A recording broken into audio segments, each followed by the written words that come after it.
सबको जय मसीह की। Praise the Lord brother and sister.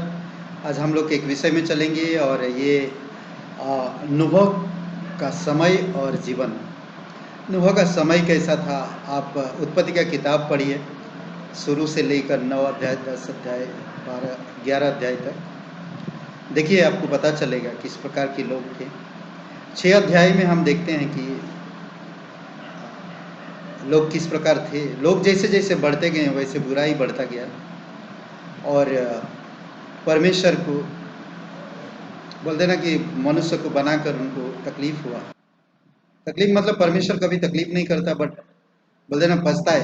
पछताने का मतलब और एक चीज़ है जो कि बोलते ना, अगर बोलते ना कुछ चीज़ों को आप अच्छा बना रहे हैं और उन चीज़ों में अगर वो वो आपकी वो खुशी नहीं मिल पाता है, जिसके लिए आप बना रहे हैं वो खुशी नहीं मिल पाता, तो थोड़ा दिक्कतें आती है। पर यहाँ पर हम देखते हैं, चलिए प्रार्थना करते हैं, उसके बाद फिर हम लोग आगे बढ़ते हैं नूह के समय की कहानी में।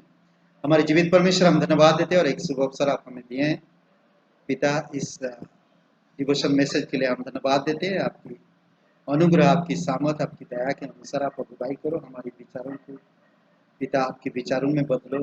पवित्र आत्मा की सामर्थ में आप अगुवाई करो, वचन की सामर्थ को, वचन के रहस्य को, वचन के प्रभावशाली को हम समझ सके पिता, आप सहायता करो। धन्यवाद देते प्रत्येक भाई बहन के लिए, यीशु मसीह के नाम से मांगते, आमीन। नूह का समय और जीवन। लोग बढ़ते गए, बुराई बढ़ता गया। परमेश्वर देखा कि लोगों के मन में जो कुछ भी उत्पन्न होता है वो सारी चीजें बुराई को ही उत्पन्न करता। इससे परमेश्वर खेदित हुआ और उनको नाश करने का ठान लिया। ओके, और हम देखते हैं कि परमेश्वर ने सारी योजनाएं बनाता है, परमेश्वर ने सारी चीज़ों को बनाता है और ऐसी योजनाओं में आगे बढ़ता है। हम देखते हैं वचन 8 में, 6 का 8 में, पर यहोवा की अनुग्रह की दृष्टि नूह पर था। यहोवा की अनुग्रह की दृष्टि नूह पर था। परमेश्वर अनुग्रहकारी है, परमेश्वर अनुग्रहकारी। ये महत्वपूर्ण एक पद है। चारों तरफ बुराई से भरा हुआ है। रोमियो का किताब, आज भी हम लोग को ऐसे समय पर बीमारी, बुराई, दुष्टता, सैतानिक और बलात्कारी, लूटपाट, आदर नहीं करना, एक दूसरे का, बड़ों का आदर नहीं करना, ये सारी चीजें उस समय में भी था जैसे आज है। और पूरी तरह से इसीलिए बाइबल कहता कोई भी धर्मी नहीं, एक भी नहीं। रोमियो का 10:3 में और रोमियो का 6:3 में 23 में कहता है कि हर एक इंसान पापी है और परमेश्वर की महिमा से दूर है, वंचित है, उसकी महिमा से बाहर है। इसीलिए उसी समय भी, नूह के समय में भी ऐसा ही हालत, हर एक लोगों के अंदर मन में, विचार में जो कुछ भी उत्पन्न होता, बुराई उत्पन्न होता है। इसीलिए हमें ध्यान देना। कुछ चीजें मैं बताता हूँ आपको। नूह अनुग्रह पाता है, नूह अनुग्रह पाता है। नूह के अंदर ऐसा क्या चीज था नूह के जीवन में जो वो अनुग्रह पाता है? हम लोग इस विषय में अभी 1-2 हफ्ता बातें करेंगे। नूह क्यों अनुग्रह पाता है, नूह का वंशावली को भी थोड़ा देखेंगे और नूह के बचाने का कारण को भी देखेंगे।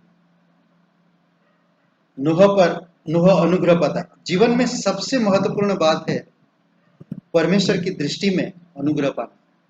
सबसे जीवन का महत्वपूर्ण चीज है परमेश्वर की अनुग्रह की दृष्टि आपके ऊपर हो। हम देखते हैं अनुग्रह की दृष्टि ना दाऊद पर था, अनुग्रह की दृष्टि अब्राहिम पर था, अनुग्रह की दृष्टि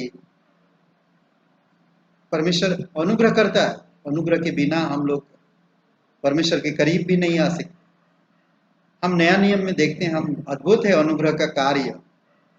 पुराने नियम में शायद इतना हम अनुग्रह के कार्य को नहीं देख पाते, पर फिर भी परमेश्वर की दृष्टि परमेश्वर की अनुग्रह की दृष्टि नूह पर बना था। और हम नया नियम में देखते हैं, हम अनुग्रह में पूरी तरह से हम लोग आज सुरक्षित है अनुग्रह परमेश्वर की, और भरपूर अनुग्रह दिया है, भरपूर। देखते कुछ बातें हम, क्योंकि सब बातें परमेश्वर की ओर से प्राप्त होती है। वह बुद्धि का देने वाला है और हमारे जीवन की प्रत्येक योजना को बनाता है। करेक्ट। हर एक बात हम परमेश्वर से प्राप्त करते हैं, हर एक योजना हम परमेश्वर से पाते हैं, और यह योजनाएं केवल उसके अनुग्रह के द्वारा ही पूर्ण हो सकता है। हर एक योजना उसके अनुग्रह के द्वारा ही पूर्ण हो सकता है। तो अनुग्रह के बारे में हम देखते हैं। अनुग्रह, आप सभी को पता होगा, अनुग्रह का मतलब है कि जिस वस्तु का मैं लायक, वो वस्तु मुझ पर नहीं हुआ, पर जिसका मैं लायक नहीं था उसका लायक वो बना। मतलब कि मैं एक पापी इंसान हूं, और पापी इंसान होने के नाते मुझे दंड मिलना जरूरी था, परंतु परमेश्वर की अनुग्रह की दृष्टि से मैं उस दंड से बच गया, क्योंकि उसने मुझ पर अनुग्रह किया। उस अनुग्रह के कारण मैं आज अनंत जीवन प्राप्त किया, और मैं स्वर्गीय सदस्य बन गया और परमेश्वर का संतान बन गया। मैं इसके योग्य नहीं था, मैं स्वर्ग के योग्य नहीं था, मैं परमेश्वर की संतान होने का योग्य नहीं था, परंतु परमेश्वर के अनुग्रह की वजह से मैं बन गया। आज अगर जो कोई भी इंसान यीशु मसीह पर विश्वास करता है, अनुग्रह के द्वारा आपका उद्धार हो गया। समझ रहे हैं? आज आप परमेश्वर का संतान है, परमेश्वर के स्वर्गीय लोग हैं। दूसरी बात, आप जब भी इस धरती को छोड़ेंगे कभी नरक नहीं जाएंगे और स्वर्ग जाएंगे। इसलिए नहीं कि आप अच्छे किए, इसलिए नहीं कि आप दान पुण्य किए, इसलिए नहीं कि आप क्या बोलते कि अच्छे कर्म किए, नहीं, इसलिए कि आप परमेश्वर के अनुग्रह पर विश्वास किए, और वो अनुग्रह है प्रभु यीशु मसीह। कुछ बातें ध्यान दीजिए। परमेश्वर सारे अनुग्रह का दाता है, सारे अनुग्रह का दाता है परमेश्वर। भजन संहिता 84 और वचन 11 में परमेश्वर का सिंहासन अनुग्रह का सिंहासन। इब्रानी का 4:16 में परमेश्वर का सिंहासन अनुग्रह का सिंहासन। ओके। और तीसरी बात देखते हैं हम, पवित्र आत्मा अनुग्रह का आत्मा है, जकरया 12:10 में और इब्रानी का 10:29 में। पवित्र आत्मा अनुग्रह का आत्मा है। प्रभु यीशु पर परमेश्वर का अनुग्रह था। लूका का 2 अध्याय 40 वचन, प्रभु यीशु मसीह पर परमेश्वर का अनुग्रह था। ओके। नेक्स्ट बात हम देखें, प्रभु यीशु मसीह अनुग्रह का वचन बोलता था। प्रभु यीशु मसीह अनुग्रह का वचन बोलता था। भजन संहिता 46:2 और लूका का 4:22 में आप देख सकते हैं। जब भी प्रभु यीशु मसीह बात किया, अनुग्रह से बात किया, उसके शब्दों में अनुग्रह भरा हुआ है, उसके शब्दों में अनुग्रह था। प्रभु यीशु मसीह अनुग्रह से भरपूर था, परिपूर्ण था, भरपूर था। यूहन्ना का 1 अध्याय वचन 14 में भरा हुआ था यीशु मसीह अनुग्रह से। यीशु मसीह, प्रभु यीशु मसीह अनुग्रह द्वारा, प्रभु यीशु मसीह के द्वारा अनुग्रह आया है। यूहन्ना का 1 अध्याय वचन 17 में अनुग्रह यीशु मसीह के द्वारा आज आप और मेरे पास पहुंचा। उस समय अनुग्रह का दृष्टि लोगों पर था, पुराने नियम में आया नहीं था, पर आज आप और मेरे पास अनुग्रह स्वयं यीशु मसीह के द्वारा हमारे पास आया। ये सबसे बड़ी बात है। करेक्ट, ये सबसे बड़ी बात है। और 8 बातें देखते हैं।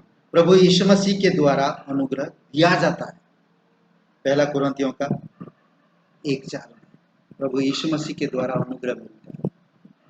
अनुग्रह के द्वारा आपका उद्धार हुआ है। अनुग्रह के द्वारा ही आप विश्वास किए। अगर अनुग्रह नहीं होता आप पर तो आप विश्वास नहीं करते। आप पर अनुग्रह हुआ। जिस तरह नूह पर अनुग्रह हुआ, अनुग्रह की दृष्टि हुई, उसी प्रकार आप पर, मुझ पर अनुग्रह हुआ, अनुग्रह की दृष्टि, अनुग्रह आया और उस अनुग्रह पर हम विश्वास किए और हमारा उद्धार हो गया। नूह भी वैसा ही था। अनुग्रह की दृष्टि, परमेश्वर का अनुग्रह की दृष्टि नूह पर था और परमेश्वर ने नूह को योजना बताया। आज आपको मुझे भी परमेश्वर अपनी योजना देता है कि जाओ सारे जगत के लोगों को सुसमाचार प्रचार करो, क्योंकि आज जगत उस कगार पर खड़ा है नूह के दिनों में जैसा था। आज हम देख रहे हैं किस प्रकार की वायरस, आज देख रहे हैं देश देश आपस में किस प्रकार की क्या चीज बढ़ा रहे, हथियार, परमाणु शक्तियां बढ़ा रहे। इंसान के बारे में नहीं सोच रहा, ताकत, देश कौन ताकतवर होगा, मेरे पास कितना रॉकेट होंगे, डायनामिक होंगे, ये सारे चीजें बढ़ा रहे हैं देश अपने अपने देश में। परमेश्वर का अनुग्रह पाने के लिए करने योग्य कुछ बातें, 3 बातें ध्यान दीजिए। पहला, नम्रता। जितना आज नम्रता हो सकती है परमेश्वर के अनुग्रह को उतना आप प्राप्त कर सकते। क्यों? याकूब का 4:6 में कहता है कि परमेश्वर अभिमानियों से विरोध करता, अभिमानियों का विरोध करता और दीनों पर अनुग्रह करता। तो इसलिए आज नम्र दिल रखो, नम्र मन रखो, नम्र स्वभाव रखो, बहुत जरूरी। नम्र, भरपूर होते जाएंगे अनुग्रह, अनुग्रह होता जाएगा आपके ऊपर और अनुग्रह बहुत समय पर काम आता है। ऐसे ऐसे समय पर अनुग्रह काम आता है। दूसरी बात, परमेश्वर के साथ संभाषण को योग्य रखना। संभाषण का मतलब है चरित्र। परमेश्वर के साथ आपका चरित्र योग्य हो। भजन संहिता 50:23 आपका स्वभाव परमेश्वर के योग्य हो, चरित्र आपका। अगर आपका चरित्र बिगड़ जाता है तो फिर परमेश्वर के साथ हमारा रिश्ता टूट सकता है। ओके। तीसरी बात, परमेश्वर के भय में चलता, परमेश्वर के भय में चलना जो बुद्धि का आरंभ है। ओके। ये 3 चीज इंपॉर्टेंट है, आपका चरित्र, नम्रता, चरित्र और परमेश्वर का भय। ओके। अय्यूब का 28:28। तो ये नूह के अंदर ये चीजें था और परमेश्वर ने देखा और उस पर अनुग्रह किया। आमीन। आइए हम लोग प्रार्थना करते हैं। अगली बार हम लोग इसी विषय पे ही बात करेंगे, नूह की वंशावली और नूह के बचाए जाने का कारण हम लोग बताएंगे। ओके। आइए हम लोग प्रार्थना करते हैं। हमारे जीवित परमेश्वर, हम धन्यवाद देते हैं, आपकी स्तुति महिमा करते हैं। स्वर्ग और पृथ्वी बनाने वाला परमेश्वर, धन्यवाद देते नूह के समय का जीवन जैसा था आज भी वैसा समय है प्रभु। पर धन्यवाद करते हैं कि बहुतायत का अनुग्रह जो आज हमारे पास है, अनुग्रह हमारे पास आया, अनुग्रह में आज हम लोग जी रहे हैं प्रभु। हम धन्यवाद देते हैं हमारे देश के लिए, हमारे लोगों के लिए। प्रभु यीशु खास करके प्रार्थना करते हैं कि आपकी दया, आपकी कृपा रहे, अविश्वासी लोगों में विश्वास लाए पिता, आपकी जागृति दे, कलीसियाओं में, मिशनरियों में।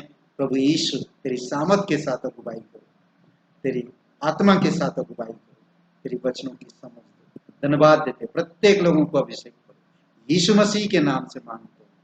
आमीन। सबको जय मसीह के।